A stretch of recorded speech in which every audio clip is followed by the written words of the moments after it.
ঢাকা বিশ্ববিদ্যালয় কেন্দ্রীয় ছাত্র সংসদ ডাকসু ও হল সংসদ নির্বাচনে মুক্তিযুদ্ধ ও জুলাই গণঅভ্যুত্থানের শহীদদের অবমাননা করে কোনো কর্মকাণ্ড ও প্রচার চালানো যাবে না বলেও সতর্ক করে দিয়েছেন রিটার্নিং অফিসার গোলাম রাব্বানী। ডাকসু ও হল সংসদের ভিপি, জিএস ও এজিএস প্রার্থীদের সঙ্গে সিনেট ভবনে বৈঠকে প্রার্থীদের আচরণবিধি যথাযথভাবে মানার আহ্বান জানিয়েছেন রিটার্নিং অফিসার। বৈঠকে আরও জানানো হয়েছে, ভোটের 7 দিন আগে থেকে হলে কোনো বহিরাগতকে অবস্থান করতে দেওয়া হবে না। এছাড়া 8 ও 9 সেপ্টেম্বর ভোটের দিন মেট্রো রেলের ঢাকা বিশ্ববিদ্যালয় স্টেশন বন্ধ থাকবে।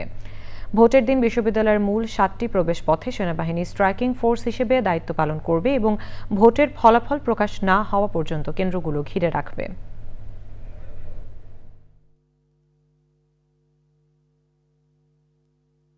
আমরা সিদ্ধান্ত নিয়েছি আমাদের ঢাকা বিশ্ববিদ্যালয়ের মেইন যে 7টা এন্ট্রি পয়েন্ট আছে, মেইন 7টি এন্ট্রি পয়েন্টে আর্মি তাদের অবস্থান নিয়ে থাকবেন, স্ট্রাইকিং ফোর্স হিসাবে তারা থাকবেন। সারা বাংলাদেশ আমাদের দিকে তাকিয়ে আছে।